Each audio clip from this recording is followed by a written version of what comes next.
e valoroso, porém leproso. E saíram tropas da Síria e da terra de Israel, levaram presa uma menina que ficou a serviço da mulher de Naamã. E disse: esta, a sua senhora, tomará como seu senhor, e estivesse diante do profeta, que está em Samaria, ele o restauraria da sua lepra. Então entrou Naamã e o notificou ao seu senhor, dizendo: assim e assim falou a menina, que é da terra de Israel. Então disse o rei da Síria: vai, anda, e enviarei uma carta ao rei de Israel. E foi e tomou na sua mão 10 talentos de prata e 6.000 siclos de ouro e 10 mudas de vestes. E levou a carta ao rei de Israel, dizendo: logo em chegando a ti esta carta, saibas que eu te enviei, Naamã meu servo, para que restaures da sua lepra. Versículo 9. Veio, pois, Naamã com os seus cavalos e com o seu carro, e parou à porta da casa de Eliseu. Então Eliseu lhe mandou um mensageiro, dizendo: vai, lava-te 7 vezes no Jordão, e a tua carne se tornará e ficarás purificada. Porém Naamã muito se indignou, e se foi dizendo: eis que eu dizia comigo, certamente ele sairá, pôr-se-á em pé e invocará o nome do Senhor, o seu Deus, e passará a sua mão sobre o lugar e restaurará o leproso.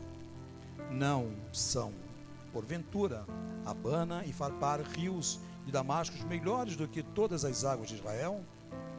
Não me poderia eu lavar neles e ficar purificado? E voltou-se e foi com indignação. Então chegaram-se a ele os seus servos e lhe falaram e disseram: meu pai, o profeta, te dissera alguma grande coisa, porventura não a farias? Quanto mais dizendo-te: lava-te e ficarás purificado. Então desceu e mergulhou no Jordão 7 vezes, conforme a palavra do Senhor Deus, e a sua carne tornou como a carne de um menino, e ele ficou purificado. Amém? Senhor, nós te louvamos, Pai, por essa palavra. Pai querido, cada dia mais que eu estudo um pouco mais da tua palavra, Senhor Deus, eu me sinto tão pequeno na tua face. Pedimos a ti, Senhor Deus, que em nome do teu Filho amado, Senhor Jesus, através dessa ministração da noite, o Senhor venha falar conosco, como o Senhor falou comigo à tarde. Venha derramar sobre as nossas vidas, Pai, um bálsamo, um refrigério, uma transformação. É o que eu peço, Pai, nessa noite, te louvando, Pai, e te agradecendo. Também peço por esses irmãos que muitas vezes, por falta de condição, pela chuva, pelo tempo frio, Senhor Deus, não puderam estar aqui nessa noite. Mas que essa palavra, Senhor, como diz a tua palavra, que é viva, toque no coração de cada uma dessas pessoas. Esses irmãos que também estão assistindo pela internet, Pai, que o Senhor venha tocar, venha curar, venha restaurar, venha salvá-los, em nome do teu Filho amado, Senhor Jesus. Amém. Amém? Pode se sentar, irmãos.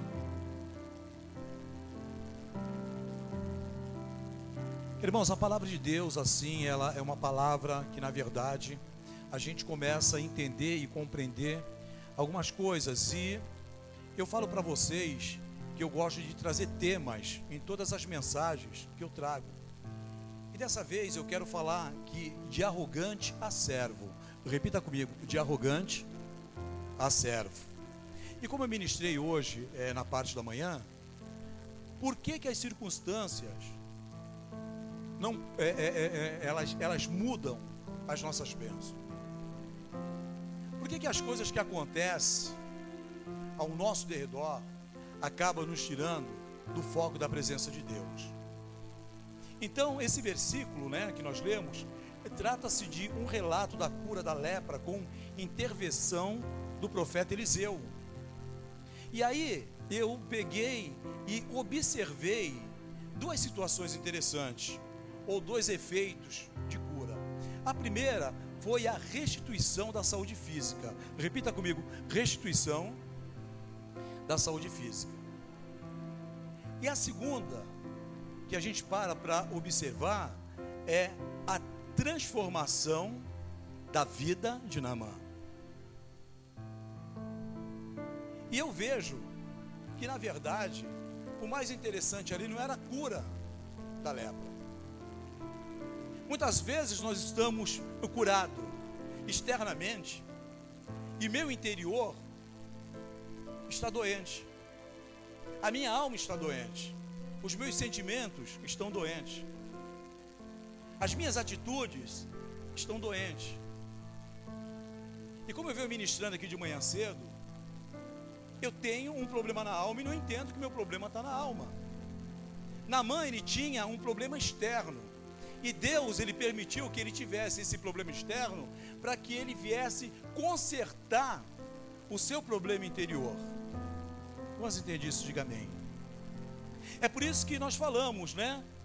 Que ele teve uma restituição da sua saúde física e uma transformação na sua vida. Então eu digo que toda ação, ela é seguida de uma reação. Vamos repetir? Toda ação é seguida de uma reação. Amém? Então Naamã não precisava apenas da saúde física. Ele precisava ter uma vida transformada através do poder de Deus. E a transformação só vem com uma mudança de comportamento. Irmãos, a transformação só vem na minha vida. As pessoas, eu vim do mundo, eu conheci o mundo, eu não nasci pastor. Hoje eu tenho um comércio e a gente vê no comércio, né, um tentando passar a perna no outro. Quantas pessoas não vão trabalhar no meu escritório? E a gente vê que as pessoas têm segundas intenções, têm interesses. Na verdade, são pessoas que às vezes, eu não tenho um cara de pastor, graças a Deus, né? Tem pessoas que chegam lá, mas aí quando você vai ver que a pessoa, ela congrega numa determinada igreja, porque eu saio para pregar por aí, e de vez em quando eu vejo aquelas pessoas, que muitas vezes até se assustam quando me vê, e falam, eu não sabia que esse cara era pastor. Porque na verdade são pessoas que na verdade não foram ainda transformadas. São pessoas que na verdade o seu comportamento é comportamento ainda do mundo. São atitudes do mundo.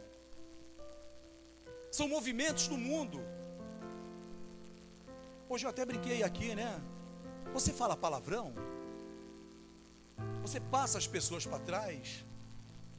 Você tem comportamento? Ou você tem o mesmo comportamento quando você era do mundo? As pessoas podem falar que verdadeiramente você é um servo de Deus? Ou as pessoas elas andam desconfiando de você?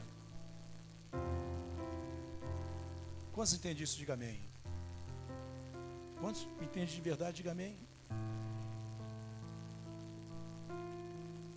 E essa mudança de comportamento passou pela vida de Naamã. A sua arrogância o destruiria muito mais rápido do que a sua lepra. A arrogância daquele homem, daquele chefe de uma guarda, o destruiria com mais facilidade do que a doença. Porque quando você pega esse texto que nós lemos, você vai ver que ele fica louco, porque o profeta não atende ele, irmãos.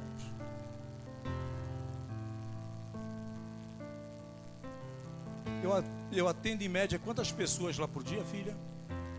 Bastante. Às vezes eu estou saindo para almoçar, eu tenho que atender alguém, eu atendo.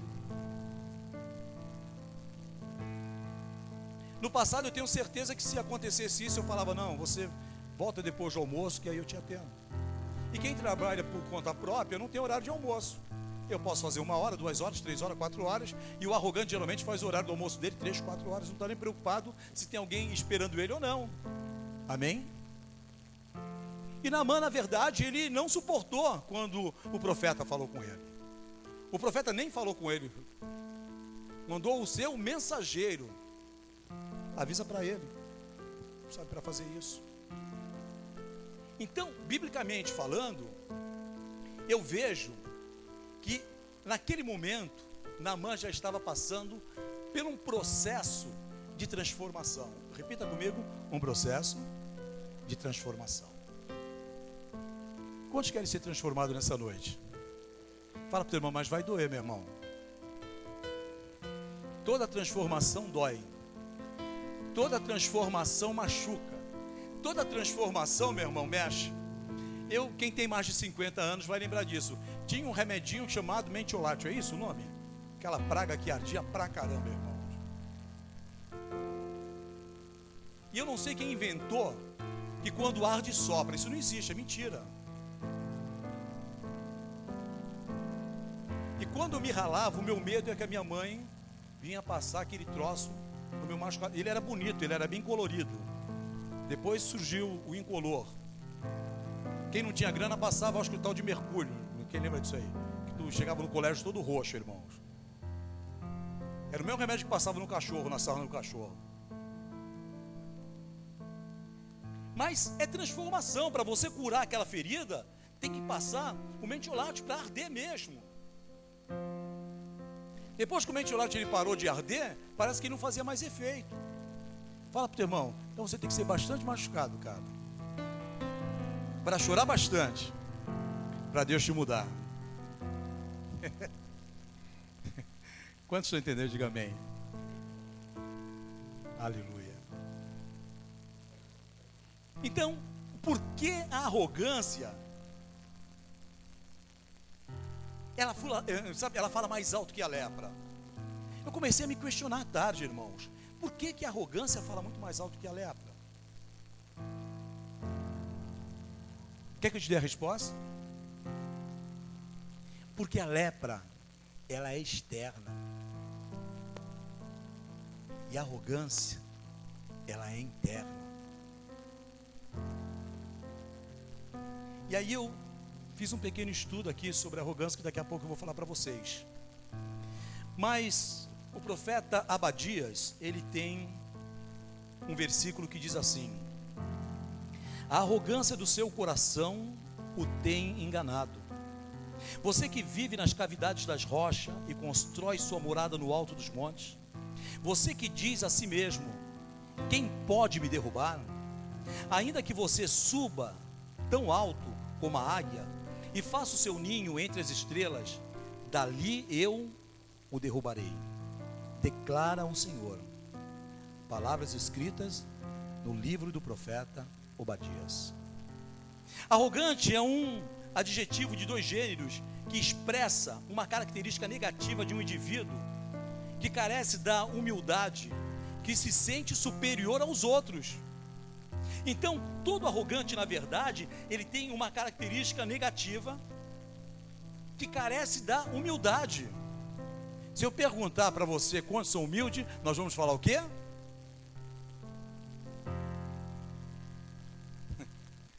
Nós vamos falar amém, ok? Porque nós falamos que somos humildes. Quantos humildes tem aqui? Diga amém.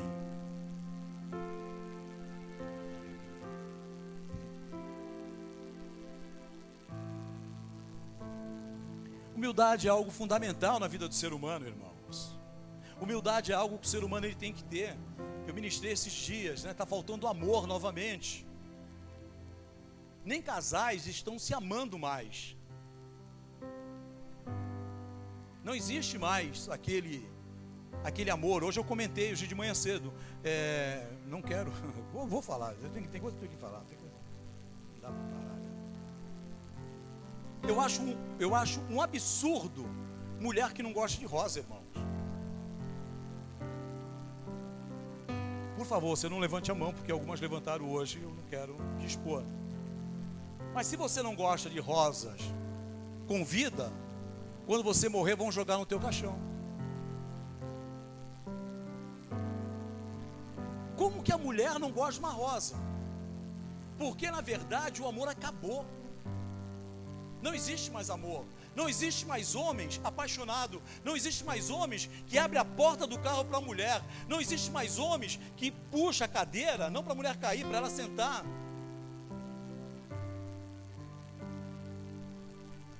Hoje, de vez em quando você vai no restaurante, eu acabo dando uma olhada. Os homens dividem a conta com a mulher. No meu tempo isso era humilhante, cara. Quantos entendem isso? Quantos entendem isso? Então você, jovem, mulher, que não é casada, procure um cavalheiro, não um cavalo. Amém?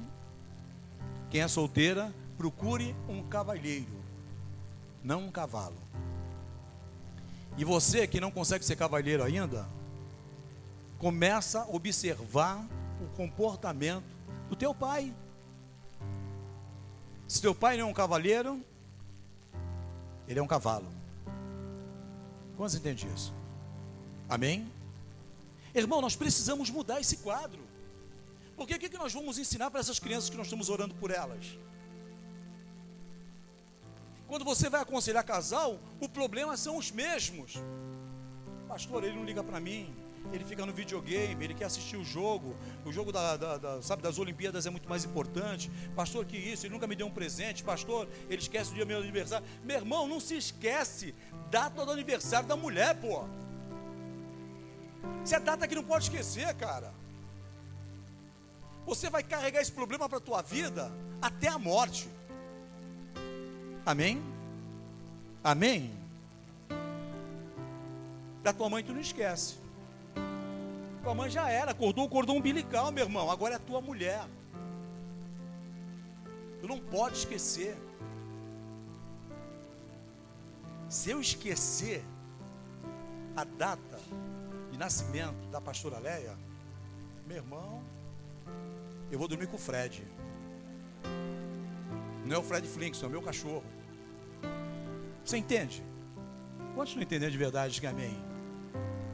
Os casados, por favor, não esqueça a data do nascimento da mulher. Senão vai para a minha sala e vai falar: pastor, qual foi o problema da briga, minha irmã? Pastor, ele esqueceu a data do nascimento, o dia que eu nascia. Outra coisa, número 2, não esquece data de casamento, meu irmão. Quantos já esqueceram? Diga amém.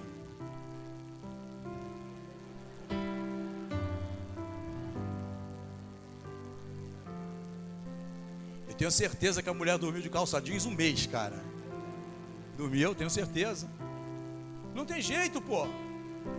São duas datas que não esquece. Esquece da tua mãe, da tua avó, esquece até do teu filho. Se não for o filho precioso, se for, tu tá na roça também, cara. Mas não esqueça. Por favor, eu peço para os homens dessa igreja, em nome de Jesus, amém, irmão? Marca no carro, faz o que você quiser, mas não esqueça. Voltando aqui para o planeta Terra. O arrogante, ele é aquele adjetivo que eu falei, de característica negativa. Ser arrogante significa ser altivo, prepotente, ter a convicção que é esperto em alguma coisa, ou em vários assuntos. Não tem interesse de ouvir opiniões. Fala para a pessoa que está ao teu lado, fala assim: eu vou falar no pé da letra, ou no teu ouvido. Se você não gosta de ouvir as pessoas, você é arrogante. Vai começar a se manifestar daqui a pouco os casados. Quando não gostamos de ouvir as coisas, a arrogância está dentro de mim, cara.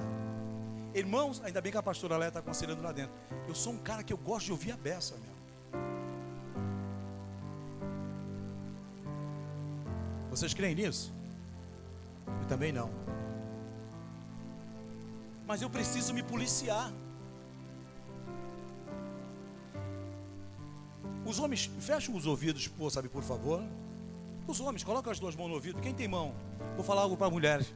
Se vocês souberem trabalhar com os homens, vocês têm tudo.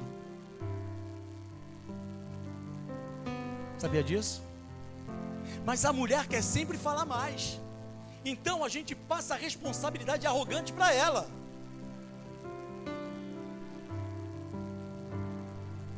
Não tem mulher desse nível na igreja, amém, irmãos? Só na igreja do vizinho, amém? Aleluia. Aqui as mulheres, todas elas ouvem, amém? Mentirosa. Mas isso é arrogância, irmãos. Então, em cima disso tudo, de modo geral, uma pessoa arrogante, ela é considerada, começa a se encaixar aí, tá? Orgulhosa, soberba, presunçosa, extremamente vaidosa. Aqui só está no feminino, vocês repararam? Não sei porquê, não foi eu que escrevi, tá bom? Isso aí é estudo. Ó, arrogante é considerada, orgulhosa, soberba, presunçosa e extremamente vaidosa. E de acordo com as regras sociais, nenhuma dessas características são associadas ao sentimento de arrogância, mas sim como positiva. Então, se eu tenho esse comportamento, a arrogância está dentro de mim. Aquele homem, ele era arrogante.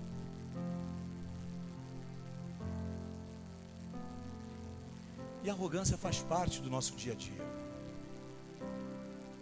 em todos os sentidos, sabe, principalmente na vida entre marido e mulher, ou um cargo que você tenha, você acaba sendo arrogante.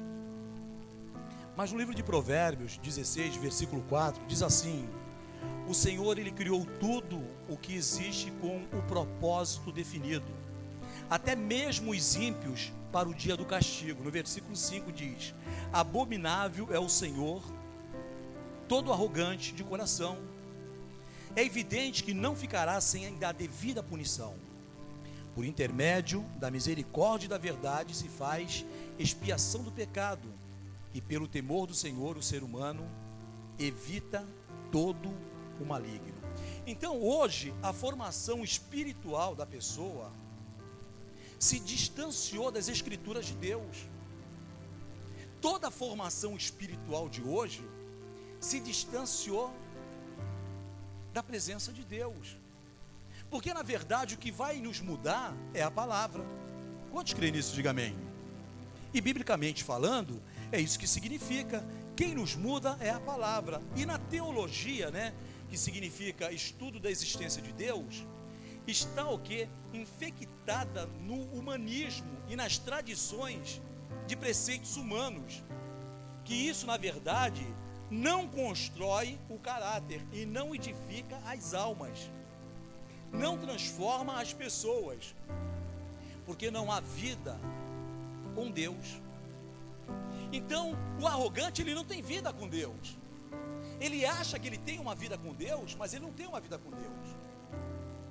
Sabe quem é do tempo do Dedorex? Parece, mas não é. Nós achamos que é. Nós achamos que é de uma forma e não é daquela forma. Nós achamos que é desse jeito e não é desse jeito. Eu acho interessante quando Jesus fala para Pedro: Pedro, tu me amas? O que responde Pedro? Sim, Senhor, te amo. E o Senhor fala de novo: Pedro, mas tu me amas? Sabe o que ele estava dizendo? Pedro, perde a tua arrogância, perde a tua prepotência e confessa que você pode pisar na bola comigo a qualquer momento.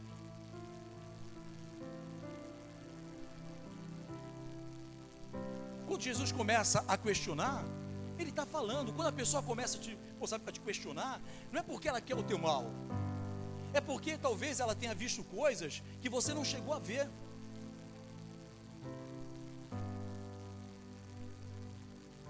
Quando as pessoas começam a te questionar, não é porque elas querem teu mal. Eu achei legal, eu fiz aniversário dia 12 de agosto agora. Teve um menino que eu não vejo ele, eu acho que tem mais de 15 anos. Há uns 15 anos, eu cheguei a vê-lo, ele era novo. E ele se vestia com umas roupas meio estranhas, com umas camisetas de caveira. Sabe aquele negócio bem de metaleiro mesmo, né? E se não me falha a memória, ele colocou assim: o Senhor cansou de me apertar, mas eu sei que o Senhor me amava. Porque na verdade, toda vez que eu falava com ele, eu não queria o mal dele.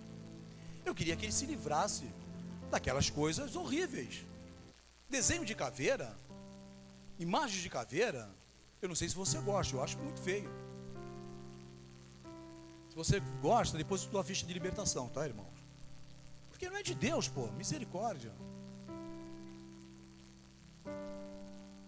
Uma vez foi uma pastora lá no meu escritório. Eu nem sabia que ela era pastora. Ela chegou toda de preto no escritório.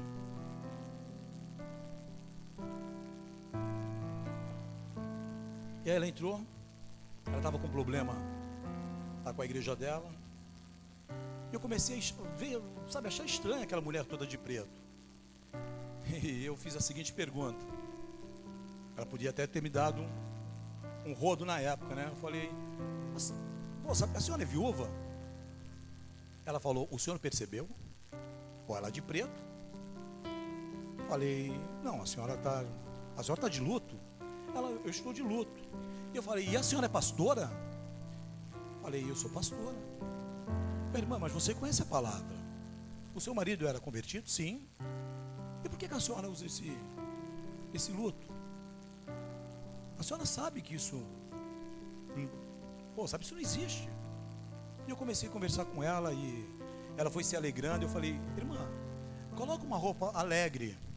Repita comigo, roupa alegre. Preste bem atenção quando você fala isso com uma pessoa, roupa alegre, tá, irmãos? No dia seguinte, ela chegou no nosso escritório lá, com um vestido até os pés, até aqui, amarelo, irmãos. Não tem aquele tom de amarelo, da cor sabe, da aliança ali. Fui olhar para ela e tive que colocar o Ray-Ban assim mesmo. Porque...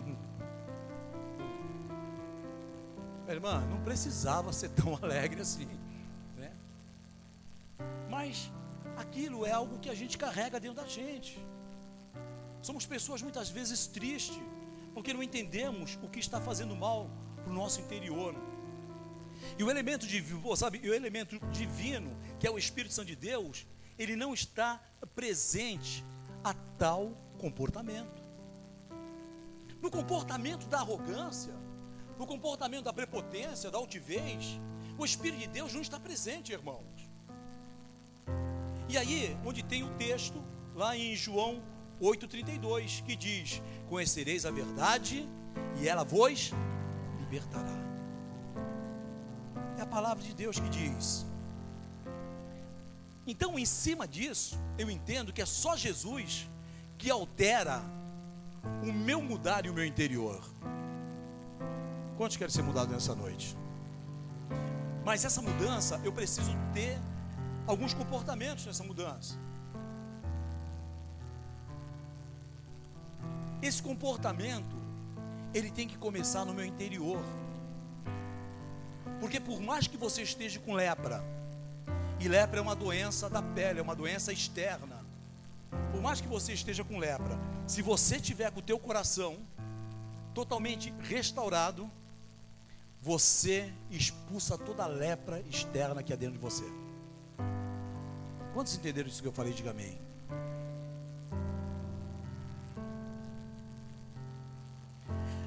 Por duas vezes, naqueles versículos que nós lemos, o relato utiliza o substantivo da palavra servo. Repita comigo, servo.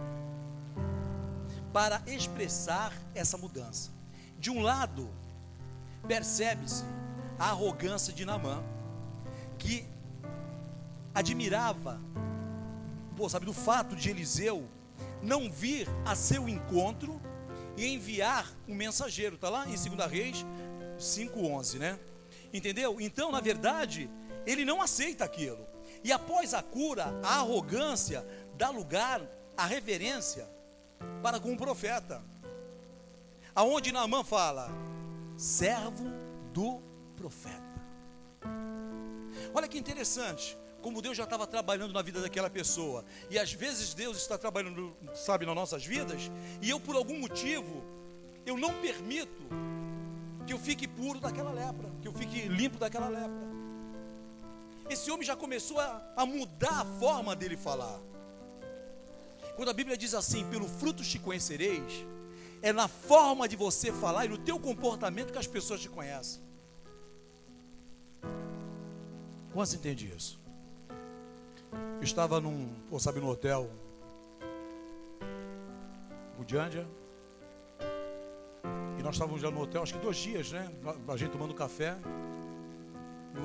No penúltimo dia, ou no último dia, sabe que nós fomos embora, a senhora que serviu o café, isso lá em Paranaguá, ela falou assim, o senhor é pastor, né? Eu não estava vestido como pastor, eu não ando como pastor. estava de camiseta e tênis. Ela falou: o senhor é pastor, né? Eu falei: eu sou, mas como você sabe? Ela falou assim: o senhor tem cheiro de pastor. O senhor se comporta como um homem de Deus. E eu não fiz nada especial, irmãos. Eu não fiz nada, ele estava comigo. Nós não fizemos nada, nós apenas tomamos o café.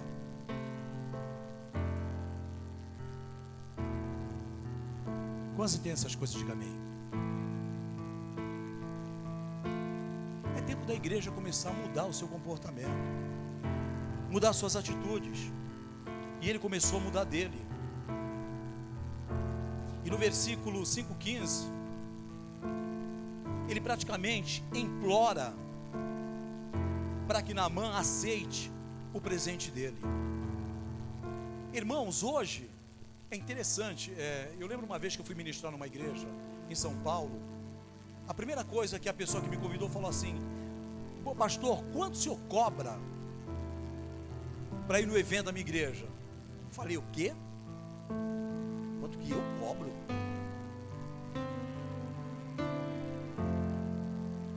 Pastor não cobra, cara. Quanto eu cobro? Eu?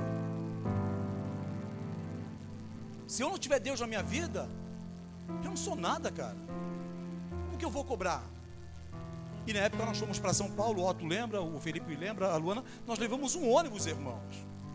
Foi gostoso que nós comemos cachorro quente, que nós ganhamos uma caixa de cachorro quente dentro do ônibus. Como que eu vou cobrar? Porque na época aí uma pastora que estava no auge, na época tinha cobrado acho que R$300. Perdão, os R$700. Eu falei: não, irmão, tudo que eu recebi do Senhor foi de graça, e para dar eu não vou cobrar nada. Quantos entendem essas coisas? Diga amém. Amém, irmão. Isso aí é você deixar Deus te usar. E ele fala: aceita este presente do teu servo, em algumas versões. Aceita o presente. Olha o que Naamã fala. Ele praticamente estava cobrando, ele estava na verdade pagando a cura dele. E hoje, por incrível que pareça, eu estava falando sobre isso no culto de manhã cedo, né? Eu digo que não existe compra de nada. O dinheiro, ele é troca. Você dá o dinheiro e a pessoa te dá o... Ah, mas eu comprei. Não, você trocou. Se não existisse o dinheiro, ia ser com outra mercadoria. Então o dinheiro foi para facilitar as coisas, ou economicamente falando, para onerar as coisas.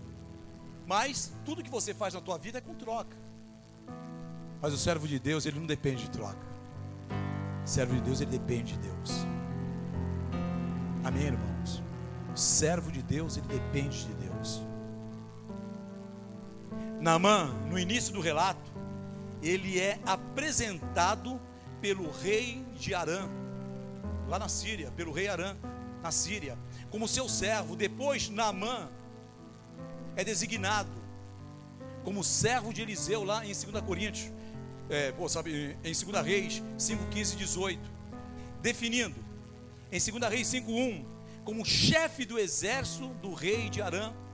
E a partir de 5, 15, Naamã encontra nova identidade fundada na fé. Repita comigo: nova identidade fundada na fé. De soberbo e arrogante a servo. De prepotente, do homem cheio de autoridade, fala assim: eu estou aqui para te servir. Deus quer te usar como servo nessa noite. Deus quer te usar nessa noite como servo.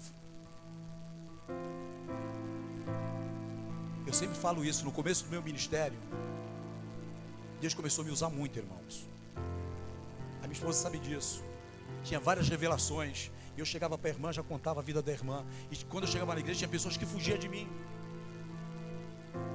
E aí eu me tornei o cara. Eu chegava na igreja, eu tinha que levantar a cabeça. Eu tinha que erguer o peito, porque estava chegando o mesquita. Estava chegando o cara que revelava, estava chegando o cara que impunha as mãos. E aí Deus deixou de falar comigo. Eu não ouvia mais a voz de Deus. E a pior coisa para um homem de Deus é não ouvir mais a voz de Deus. Eu orava, minha oração não significava nada.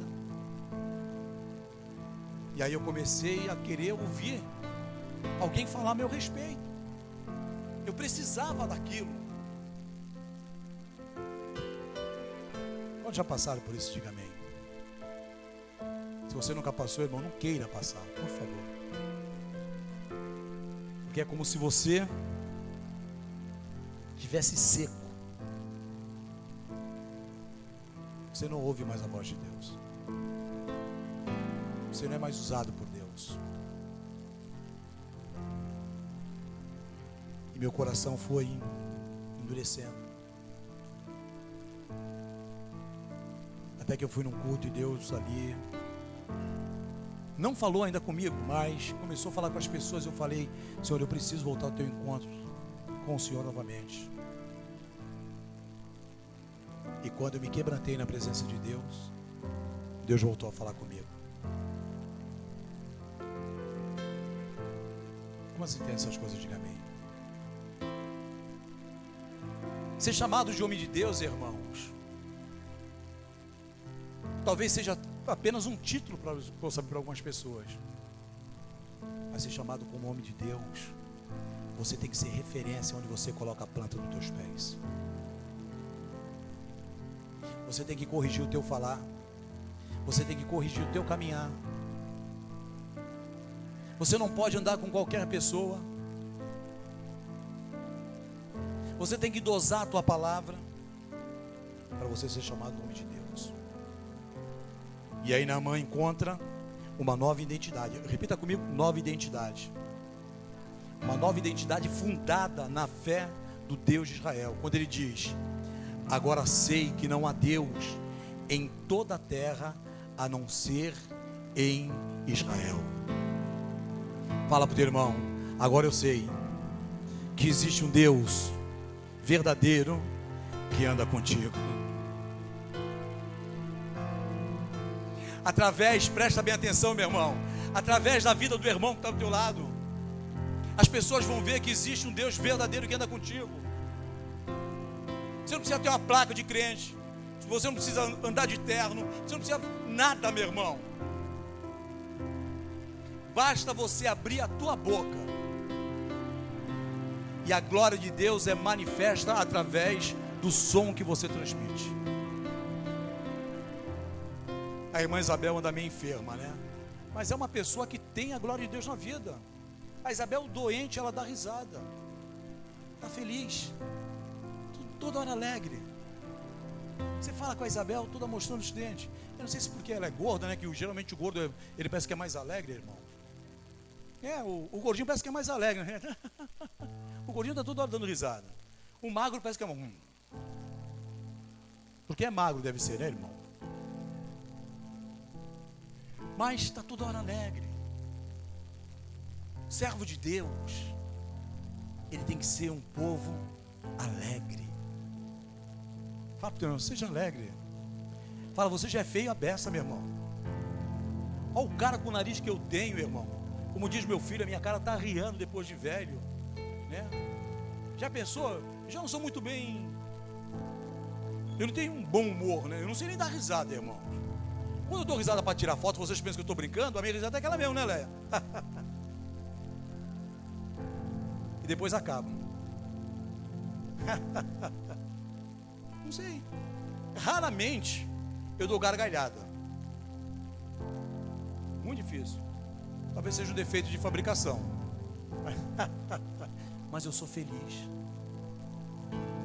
Eu sou um cara feliz. Pergunta para minha esposa. Eu quero assustar minha esposa, ela briga comigo quando eu quero assustar ela em casa. Ah! Parece bobo, não sei o quê, velho bobo. Não me chama nem de pastor, é velho bobo. Eu gosto dessas coisas, porque eu sou um cara feliz. Não consigo rir à toa, mas sou um cara feliz. Quanto entende essas coisas, diga amém. Amém? Então, irmãos, agora sei que não há Deus em toda a terra, a não ser em Israel. As observações acerca do personagem Naamã mostram que a cura não constituiu o núcleo da transformação. Ela se torna muito possível por sua conversão. Tem pessoas que podem ser até curadas dentro da igreja de uma doença física, mas se não for curado na alma, não vai chegar a lugar nenhum. O que é a cura na alma? É o que eu sempre falo, é você amar essa pessoa que está do teu lado, é você ter o teu coração totalmente aquebrantado. É as pessoas falam assim que vale a pena estar do teu lado.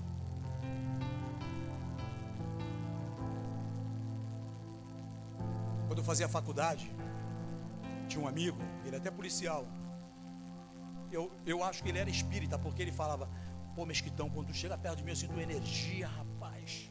Mas deve ser por causa do tamanho, né? Eu brincava com ele, né?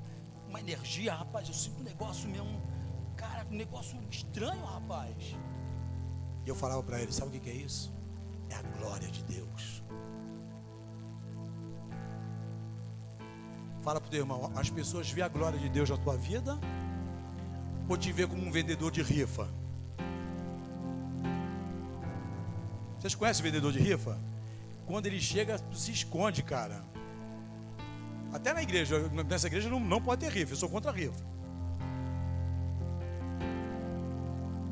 Lá na academia, lá o irmão: pô, pastor, compra a rifa. Eu falei: rapaz, eu não entro nesse papo aí, meu irmão. Não, pastor, é para ajudar. Vou ajudar, não gosto.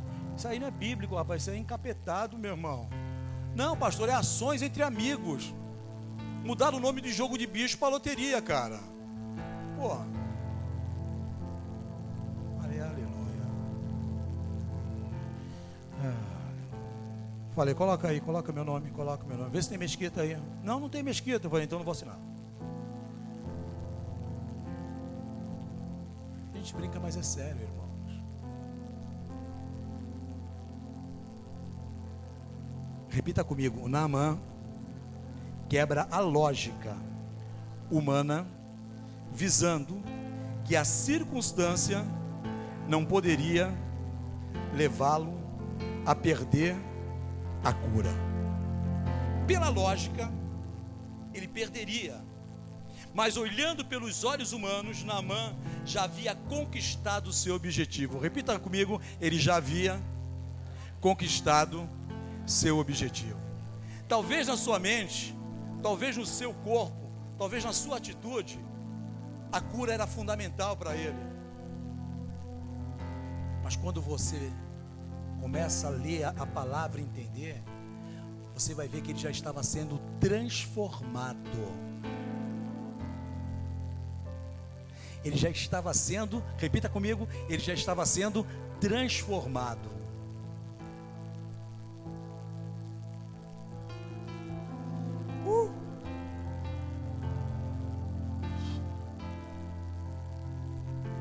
Mas na verdade, o verdadeiro objetivo estava no coração do profeta, que sabia que aquela pessoa de tão grande destaque iria reconhecer a soberania de Deus. Você conhece a soberania de Deus? Eu estou te fazendo uma pergunta. Você conhece a soberania de Deus? Se você diz que conhece e não mudou, você não conhece a soberania de Deus.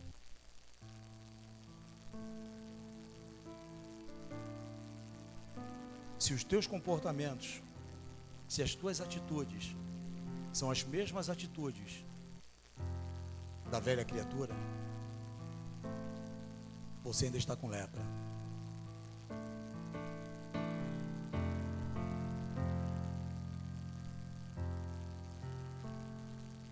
Se o teu comportamento continua sendo o mesmo, você está doente.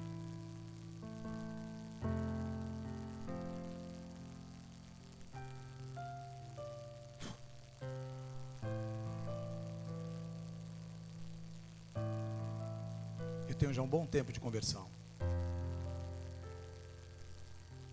Eu entendi que eu estava convertido quando eu comecei a mudar as minhas atitudes.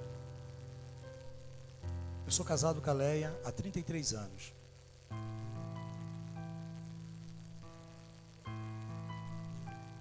Hoje eu posso falar que amo essa mulher de verdade, irmãos.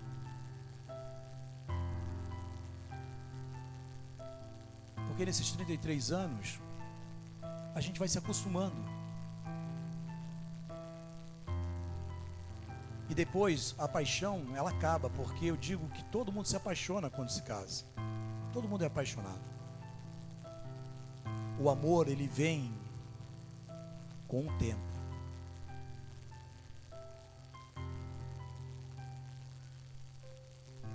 Nesses 33 anos, eu não amava a minha esposa. Eu era apaixonado pela minha esposa. Só que a paixão se acaba. A paixão é atração. O amor é eterno. Quantos entendem isso? Hoje eu sinto falta, quando eu não estou com a Leco e que eu tenho que viajar, que ela não está comigo, e assistir uma televisão e ela não está do meu lado.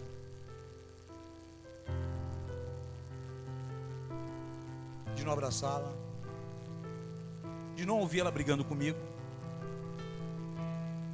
Tudo isso me faz falta. Isso é amor. Quantos entendem essas coisas? E essas coisas a gente só deixa entrar dentro do nosso coração quando eu entendo a soberania de Deus na minha vida. Porque a Bíblia diz assim que o amor, ele é paciente. Agora vamos trazer o amor ágape. Você consegue amar a pessoa que está ao teu lado? Você consegue amar a pessoa que está na tua frente? Você consegue amar a pessoa que está atrás de você? Amor ágape é o amor incondicional no grego.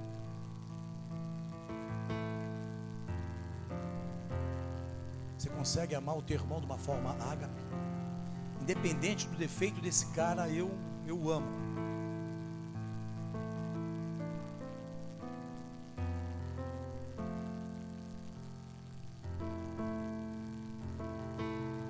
Quantos tem essas coisas? Diga amém. Esse homem, ele sai da condição de comandante, de chefe, para servo. Eu quero que você saia daqui nessa noite entendendo que a tua posição não tem significado nenhum. Que independente de quantas línguas você fala, de quantos idiomas você fala, de quanto você ganha, sabe, financeiramente, não adianta nada se eu não amar. Se eu não permitir que a arrogância, que a prepotência tome conta de mim, não adianta nada. Aqui na igreja nós temos médicos, temos advogados, temos até coronel da polícia militar aqui, temos soldados da polícia militar, temos alunos da oficial, mas isso não significa nada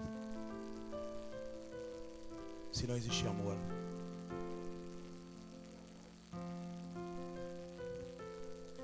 Depois desses versículos todos que nós lemos, Naamã, ele estava com o coração aquebrantado. Sabe por quê? Ele permitiu que a palavra de Deus entrasse no coração dele. Você pode ficar de pé?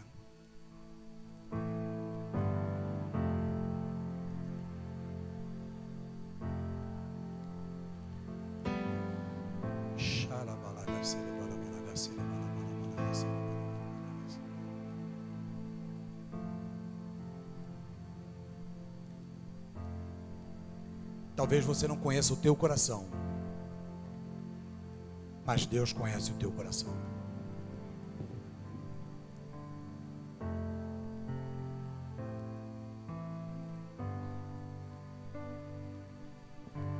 Talvez você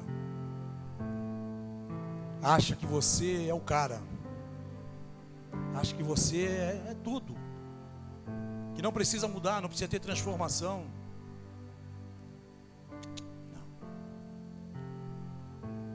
Você tem algo muito melhor dentro de você que você não quer liberar.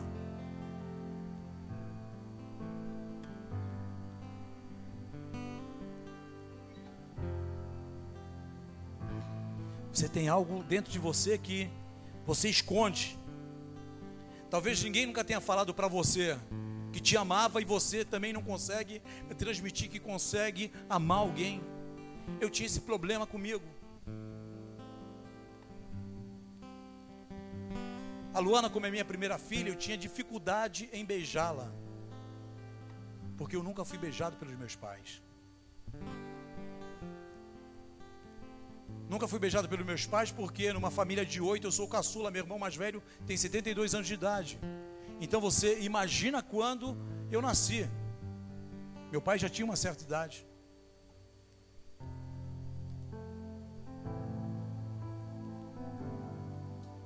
E aí eu tive aquela criação de não tentar, de não conseguir passar para eles, porque eu ainda tenho uma descendência complicada, eu sou descendente de português com árabe, e aí mais seco ainda. E aí você não consegue transmitir amor para a pessoa.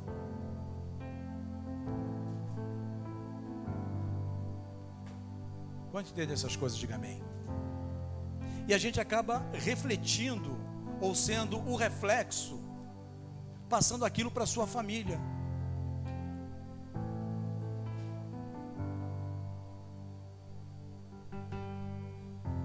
Eu não quero te expor nessa noite, mas já te expondo. Se você tem essas dificuldades na tua vida, eu gostaria que você viesse daqui à frente. Tem que ter coragem, irmãos. Isso é para forte, não é para fraco. Se quiser, se não quiser. Se você tem dificuldade de falar que ama, de rasgar tuas vestes, vem aqui na frente em nome de Jesus. Eu quero quebrar isso na autoridade que há no nome de Jesus. Isso aí não é para qualquer um. Tem que ter coragem.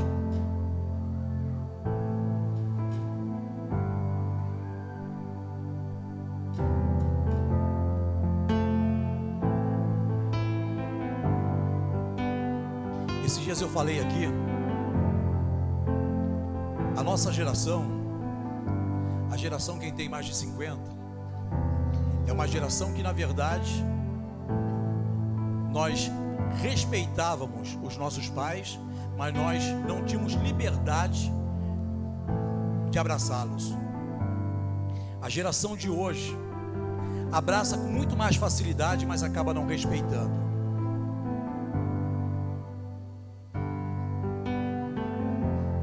E essa geração não tem culpa disso, porque nós estamos vivendo no período da geração X e Y, geração da modernidade, sabe, geração que pega o celular, usa com uma facilidade incrível. Se tiver mais gente aqui, aí vem até aqui à frente. Nós queremos orar por vocês. Léa, pode ungir todas as irmãs, por favor. Isso aí, meu irmão, isso aí você tem que querer. Para que eu mudasse na minha vida, eu tive que querer.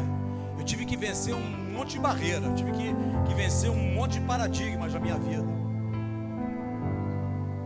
Tive que quebrar uma porrada de obstáculos.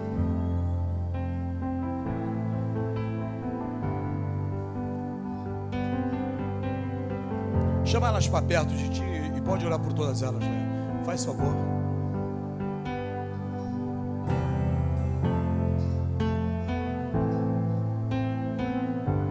Naamã, ele tinha tudo para não se quebrantar. Ele já foi totalmente aquebrantado quando, na verdade, uma jovem falar com ele. Que é a tradução no original?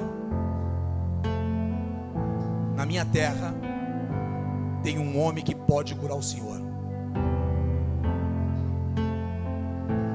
Depois ele é obrigado a se despir na frente dos seus soldados para mergulhar 7 vezes no rio. Naquele período, tirar as roupas era sinal de humilhação, irmãos.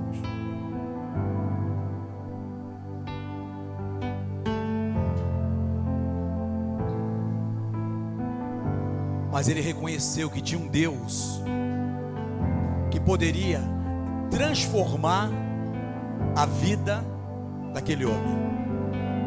Quantos entendem essas coisas? Diga amém. Quero que você curva a tua cabeça enquanto a minha esposa ora pelas irmãs. Eu gostaria de saber se nessa noite